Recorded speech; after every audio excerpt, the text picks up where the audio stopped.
The easiest and well-known tip with Sorare is to buy players when they're either out of form or not playing. I thought I'd put this video together just to show some options that I would consider picking up now for an under-23s team in Division 4. So starting off with the goalkeeper, it's obviously the most expensive and hardest place to buy for. There is a very minuscule selection of goalkeepers and they're all super expensive. So I'm looking at Green here for St Etienne. The reason I'm looking at him is that he basically has just come into the team. He got in for an injury of their main goalkeeper, but he's done so well that they're looking to make him the actual starter now. So that's not confirmed, so it's not locked into his price. Believe it or not, but that $1,300 would actually be cheap for him if he's a guaranteed starter for next season. It's obviously a bit of a gamble, but looking at his scores, he scores really well. You'd expect him to be the first choice. And if you can see the actual starting keeper maybe going to the MLS, it'd be a perfect time to pick him up. His average is 50 for 15 games, but that's a very small pool of performances. Included in there is playing PSG and Lille, so that is the best and second best team in France. So take that in consideration when you're considering his scores. I won't talk about it for too long because he is expensive, and goalkeepers aren't the kind of key aspect. It's just getting one in your SO5 team so you can compete, really. Moving on to the defender is someone I've actually had in my team before, and it is Harold Mukudi. So he's not playing at any of the international tournaments. He plays for Cameroon, so none of his scores are covered by Sorare. He's been sold off a lot if you look at the price history. He picked up some good scores, and now he's closer to an average of 0.49. He's on sale for 0.8, but realistically he's only worth 4.9 if someone's looking to get rid of him. So an average of 53 playing again for St Etienne, so you are doubling up on your defence. If that's not something you want to do, then obviously be aware it's a risk. He plays quite consistently. The thing that would worry me is the DMPs. I just look into that. I know the last 2 games he was injured, and I'm pretty sure most of these are injuries. What I would do to look that up is just get his name into Flash Scores. Mukudi. I always find this is the best. So yeah, you can see he's currently injured the last 2 games. He came back from injury, then stayed on the bench. Obviously wasn't back to full fitness. Suspended, injured, not in a squad for a lower league game. So, that's the kind of research. I mean, a bit longer than that usual, but it's just, double checking, making sure he's not out of favour. So he's a guaranteed starter. He averages a 53 across 40 games. Very solid scores. Highly advised for a great price, really. On to the midfielder. This is a bit of a different one. So Palacios, I think his price could come down further. The reason for that is that he's in and out of the Argentina squad. I'd say he's probably a reserve. He'll come off the bench at the Copa America.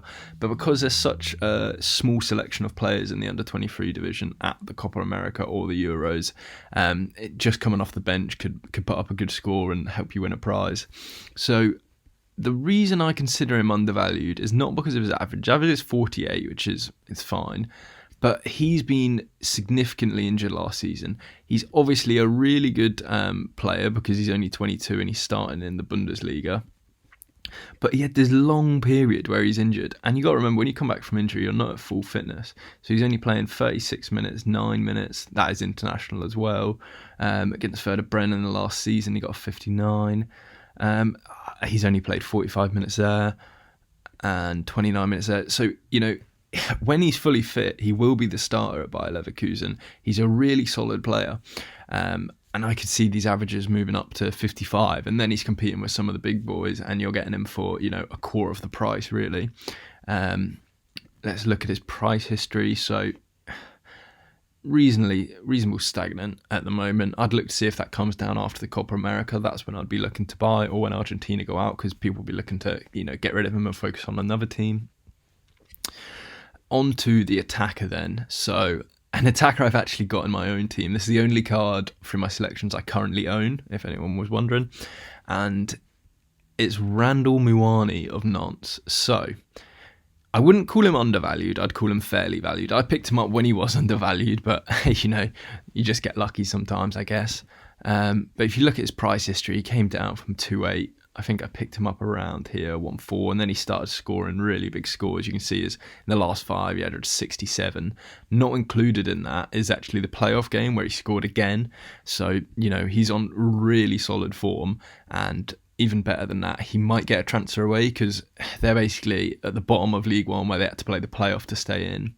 He's looking at, I think, Southampton or Watford. So, if you get a move like that to the Premier League, everyone's going to want him just because he'll be more rare. And add on top, he should be a better team scoring more goals. Obviously, that comes with the risk of he might not start immediately. If he goes to Southampton, you've got Danny Ings and Che Adams to compete with. But overall, I think he's a good long-term hold. Maybe probably leaning towards slightly overvalued at the moment, but he's constantly on auctions. So there's people willing to pay those prices, which means, if you do want him, you're going to have to be competing for him. And finally, as my extra player, I've gone for another Saint Etienne player. So that would be free. So I wouldn't advise maybe having these as one team. You could always sub one out for one of your own players that you like or have a slight intuition about. But he is such a solid scorer. Kamara is, and if I show you his averages, they're really solid. 55 over the last 40 games is just brilliant. He plays. Who does he play for? Yeah, he's obviously not in the France team, so he's basically not in use at the moment. So this is a perfect time to pick him up, in my opinion. 149 would be a bit high for me. I might go to 1.3 maybe. See if you can pick him up. Just do some negotiating on Discord or something similar. But overall, that leaves you with this. So what? That is obviously really expensive for a team. But if you use a common keeper instead, you could bring it down. But obviously, Sorare is not a cheap game. It's basically kind of earning dividends or earning yield on your crypto is how I see it. It's not kind of a fun game to play. But I'll just talk you through how I've done it. So you get the price of the team.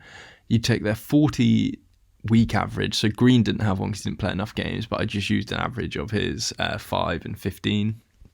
And then I times that by 15% to get an above average score. So if your players are playing above average, obviously in real life some of them will do well, some of them won't, but let's just say for simplicity that they score above average, then you would have this. I then converted it to the actual SO5 score because you get the 5% bonus for being in season.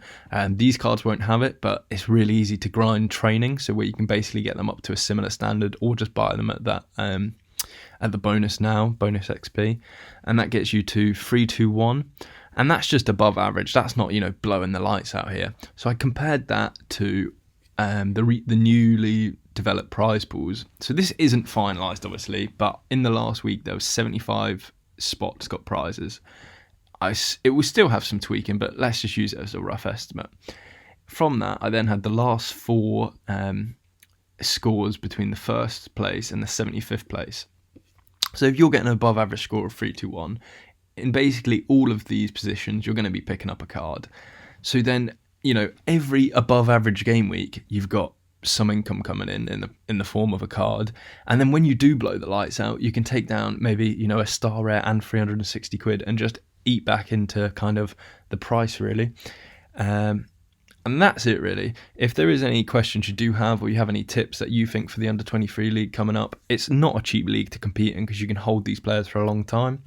All of these players are actually Champion Europe players, and you may be thinking, well, you can get Challenge Europe players that, score better because they're in an easier league, and that is completely true. The only reason I haven't included those is because for, say, an Anderlecht player, if they move to the Premier League, it's so much harder for them, and they might start on the bench or take a couple of years to come into the team. So I wouldn't buy any of those players personally until I know they're staying at their club.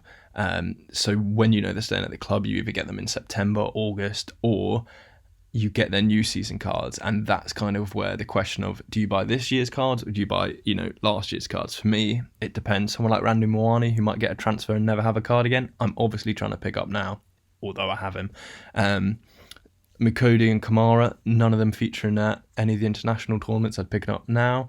Palacios, he's potentially featuring for Argentina, as I said, so wait until that tournament's over and you can get a better deal on him. Thanks.